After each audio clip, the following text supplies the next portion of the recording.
There are over 7,000 languages in the world, and my job today is to learn just one of them. But the catch is, I only have a single day to do it.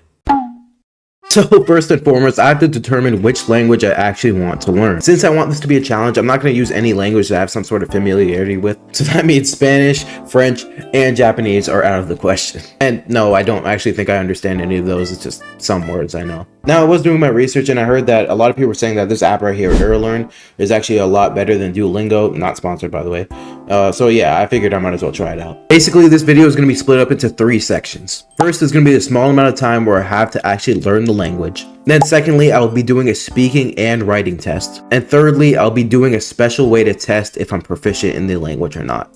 Obviously, since I only have one day, I can't spend too much time on only one part, so I'm gonna have to pace myself out. Okay, so obviously I still want this to be relatively difficult, so I'm gonna challenge myself by learning Chinese or Mandarin, since it is considered one of the hardest languages to learn. Here we go, our first word, ni hao, which means hello, which I think a lot of people know that. Identify from the options. Okay, well that girl is just full asleep. This dude looks like he's saying ni hao, so let's go with that. Oh, what the heck? This actually gives you a history lesson. Okay, I can kind of see why people say this is better than Duolingo. Oh, okay, I see. So that character right there is added to make a sentence into a yes or no question. Okay, that would be really helpful actually. Wo hen hao means I'm very good or I'm fine. Okay, so let's go through an example conversation here. Ni hao mo, wo hen hao. Oh my god, I actually know Chinese now. This is insane. Small circle is used instead of a full stop at the end of sentences.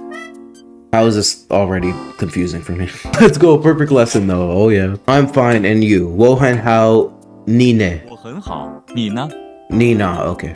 Oh, what the heck? This is actually pretty interesting. So Mandarin, like their characters kind of represent what the letters or words are saying. Like this right here, that's apparently a tree. Let's go, another perfect lesson. All right, we're getting subscription fees, so you already know what that means. We're about ready to take on the real challenge. And that is the writing test. Okay, so let's just start with something simple. Ni hao. That's the character for it, and my job is to write it down perfectly. I'm just so surprised how they're able to write this on the daily so quick. Okay, that's one part of it. I'm assuming the knee part. This is kind of like an L here. Okay, I gotta be careful with what I'm drawing here, I'm not gonna lie. And done. That's something. So I guess how you would read it is just ni hao. Yeah, I feel like I'm actually getting this now. Okay, now for the speaking test. So for this part, I am going to actually allow myself to use Google Translate because this is more about the pronunciation of the words and not really learning it. All right, so let's just start with something simple like this. How are you doing today? Ni jin tian zen mi yang. I definitely butchered that. 今天怎么样？ Okay, maybe I should have listened to it first. Ni jian ting zen mi yang. Oh, frick. Okay, that's it. It's time to do something really complicated. Yes, we found Pialing.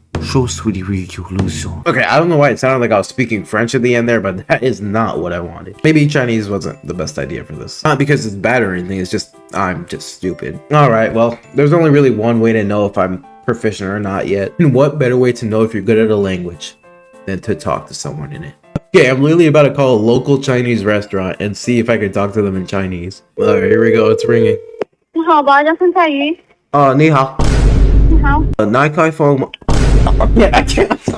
I'm sorry. I can't, bro. I cannot. I'm so sorry to the person I just called. Like, I actually didn't expect her to actually pick up in Chinese. I was expecting it to be English, and I was gonna sound like the idiot talking in Chinese. Oh my god, that has to be one of the most embarrassing things I've ever done in my life. To be fair, I probably would have never been able to hold that phone call because if you think about it, I would have had to have at least 5 minutes in between every single sentence just to know like what I'm saying. Well, I guess that's that. I mean, if there's anything I learned today, it's that I need to stick to English.